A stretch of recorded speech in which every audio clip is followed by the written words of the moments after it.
Hey, what's going on, YouTube? It's your boy Humble Warrior checking back in with you guys in another video. Where do I start? Yesterday, man, was literally a emotional high and explosion I probably haven't felt since the Ravens game of week 2 of last year. But my boy Tua Tagovailoa, 28 of 45, 466 yards, 3 touchdowns, and a pick. The interception was dumb. However, it was a PI that wasn't called. He did have a fumble in the first quarter where he closed his hands before he received the snap. Outside of that, he played a near perfect game. Now, granted, the 17 incompletions, that's not his normal, but I had a discussion with a good friend of mine who me and him was on the phone talking for a minute, and he, was asking hypothetical questions about what if it went like this the entire season. For one, that's not the way Tua plays. And for two, for him to have 17 incompletions every game, I seriously doubt it's going to happen. But the totality of it, the actual fact that he put up those kind of numbers, and given what they had to overcome, meaning that the interception hurt, and so did the fumble. The fumble gave them a 7-0 lead. Talking about the Chargers, and the interception put them up 24-20 because they went down and scored in that following possession. However, from the second quarter on, every single touchdown drive in the third and fourth quarter, the Dolphins answered with touchdowns.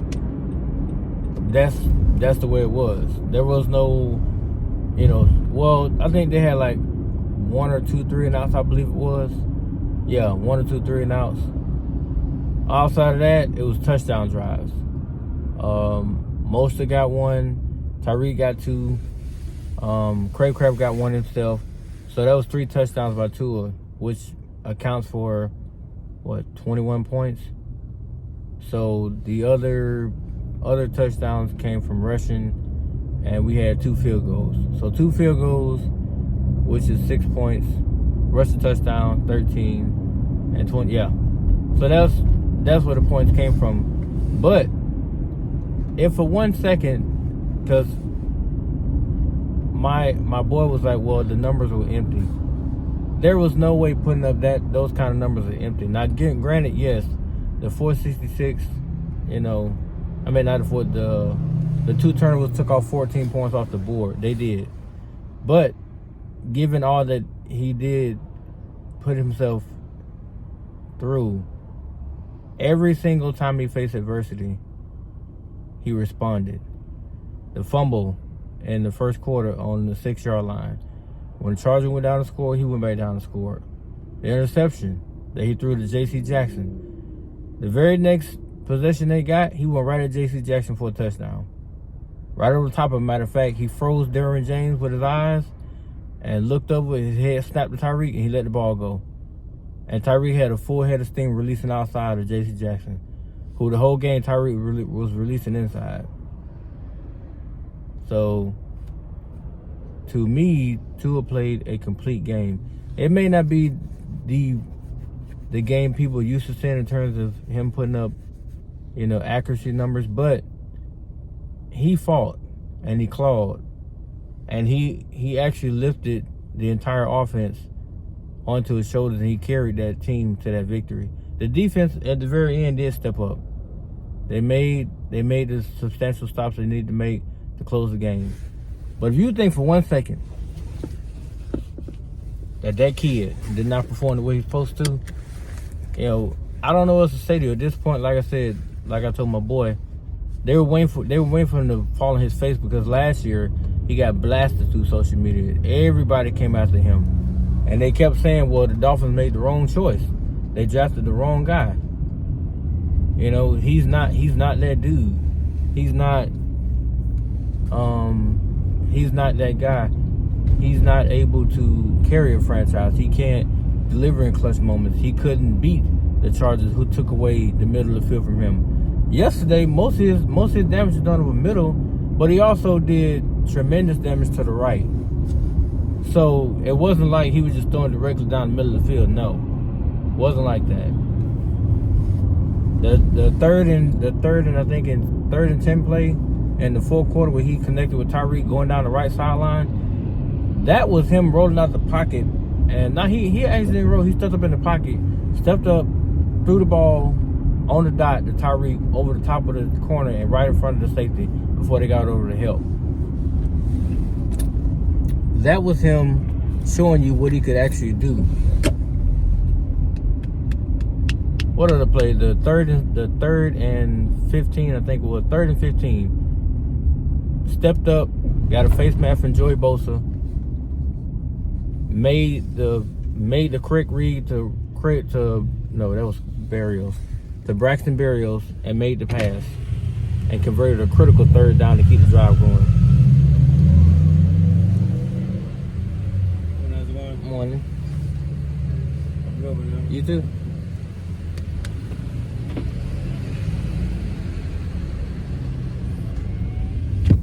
He made the crucial throws he had to make to put that game away. Offensively, they was on another level. They put up almost 600 yards of offense, and that was without them even rushing the ball. I think they rushed for barely 100 yards, but he threw for 466, and they finished today with 536, I think, total yards, I believe it was. But he showed that he is more than capable of carrying this team. If anybody had any questions about what he could actually do and what he could actually be under adversity, just put on the tape of this game. Now, it may not be his finest game as people like to say, but given the fact this is second time putting up 450 plus yards in a game. He did it against the Ravens last year, 469. And Shannon Sharp, to his credit, shout out to Shannon, he did say that he thinks Tua would outplay Herbert because he said that they have the weapons. But I think it was bigger than that. I think that Tua understood the magnitude of the moment. He also understood that Herbert was already going to get praised for whether he won or lost. It didn't matter. But Tua had to overperform to even get people to even pay attention to what he's capable of doing. And that's what he did yesterday. Twitter was blowing up behind that performance. People just kept showing that fade route to Tyreek. Did you watch that pass? That's what I want to talk about. If you watch that fade pass that he threw to Tyreek did not stop, jump, nothing. He didn't leave his feet. He didn't have to stutter step, none of that. Simple little fade route over the top of the defender who was literally on top of Tyreek. Literally the ball on the side of his helmet, you see the ball slowly come down to Tyreek. Put it right into Tyreek's arms. As the corner's over the top, swaving his arms down to slap it out. He didn't even realize the ball was there. Hell, for that matter, Tyreek didn't realize the ball was there until he caught it.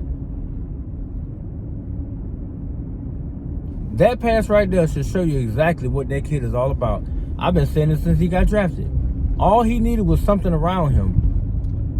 That's all he needed. He didn't need a whole lot of stuff. His offensive line played tremendous yesterday. Didn't give him a single sack. His pocket presence had a lot to do with that, though, because the average quarterback would have got sacked 2 or 3 times with Joey Bosa barreling down and Khalil Mack barreling down. They would have took some sacks. But Tua did not. He didn't take not one sack. He might have got hurt a few times, but he made the correct read and the best throw possible to keep the drive going. And that's all he did yesterday, was make critical plays in crucial downs, especially 3rd down. That seems to be his calling card. 3rd down and long, hey, don't worry about it, I'm going to get you one. Against Buffalo last year, 3rd and 22, a 45-yard dart to Jalen Waddle. On 3rd and 10 in the fourth quarter, when we actually needed it, on that critical drive to go down and go up to win the game, on 3rd and 10, he dropped back, stepped up in the pocket, threw a 45-yard dart that traveled 50 yards in the air to Tyreek Hill on the money.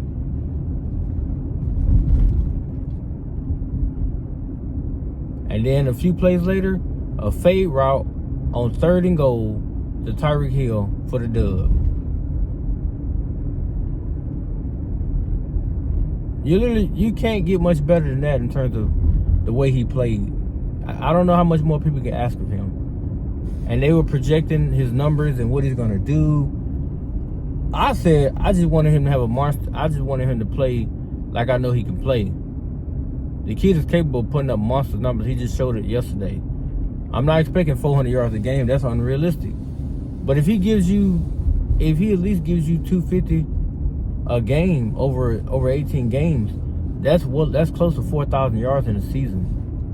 Right now he's on pace to probably break 4,000 yards.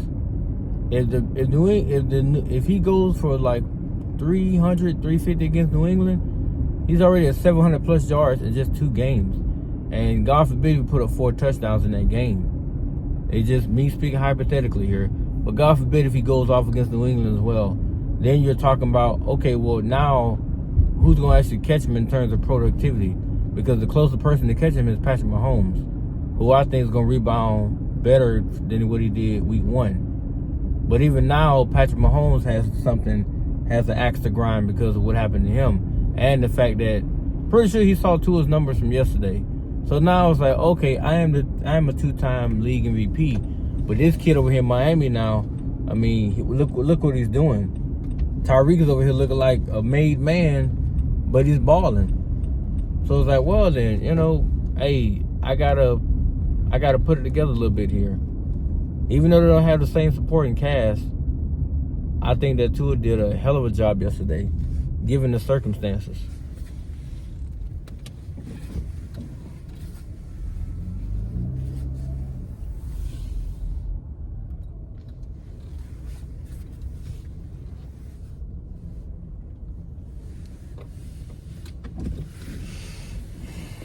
Even what he had to deal with, he did a hell of a job yesterday. So it really shouldn't be a yeah, but, or well, what if, or whatever. It shouldn't be into that anymore. The kid is elite. The kid can actually play. Because had he stunk it up, or had he lost the game badly, then he would have got buried today. He would have got buried. Because Twitter was already, pretty sure they was already on him about the fumble and the interception. But he bounced back beautifully to get his team to win and to put the numbers that he did. Now Tyreek went off too, but Tyreek is on a personal mission. However, I think that their connection is godlike. Like they was on a whole nother level yesterday. There was nothing stopping them from connecting. Whenever he wanted to get to Tyreek, he got to Tyreek. The others got involved. They did their part, which I think, like I said, week 2, they're going to incorporate more people. But him and Tyreek are on another level. It's kind of similar to what Pat Mahomes did that first time he won MVP when he had Tyreek out there. He put up 5,000 yards, 50 touchdowns. Him and Tyreek that year was on another level. But him and Tua right now, oh my God, that was crazy to watch. But I was happy because, hey, they're giving you guys a preview of what they can actually do, what they can become. It's good to see. It's good for the league. It's good for the Miami Dolphins. It's definitely good for, the trolls and the haters, because, I mean, it gives them something else to talk about in terms of what they saw themselves, which they're going to come up with a reason why he was putting up 400-some yards, or why the Chargers, or they're going to say, well, the Chargers defense isn't even that good. Yet, on paper, the Chargers have one of the best defenses in the league paper-wise. It's not our fault they don't come out there and they can't produce pressure, or they can't, stop us from scoring. That's not our fault. That's their job. We didn't stop them from scoring either because they ran for 200-some yards on us. So, I mean, it wasn't like it was a one-sided affair on defense. No. Our defense was trash yesterday too. But Tua was the difference. He was the difference. But anyway, guys, that's my early morning / early morning / positive rant, I'll say. Now that my boys got everybody's attention, what did you guys think about the game? And give your honest opinion. Don't be biased. I mean, tell me how you really felt, because to me, he balled out. That's just to me. I'm always going to be a Tua supporter completely. But when he messes up, I'll call him out. I've done it before in videos, no problem. I'm very logical and realistic when it comes to him. But yesterday he proved that he is an elite quarterback, that he can compete with the best and beat them. Now he has a long road ahead this season. He has to play healthy, he has to stay healthy and play well. But he's already off to a great start. And he took punishment yesterday. He got hit a few times, and he got smashed off of that fumble when they fell on him. He got up, shook it off, and kept playing. So it shows you how dedicated he is this season to stand on that field all season. Because the old Tua would have been hurt in some kind of fashion, and he would have been getting, treatment or something, or being taken to the locker room. But that's not the case. And I'm happy to see that, because we did need him every single down out there. But that's my time, guys. I got to go because I go to work. But I'll be coming up with more content, man, about the Dolphins. Peace.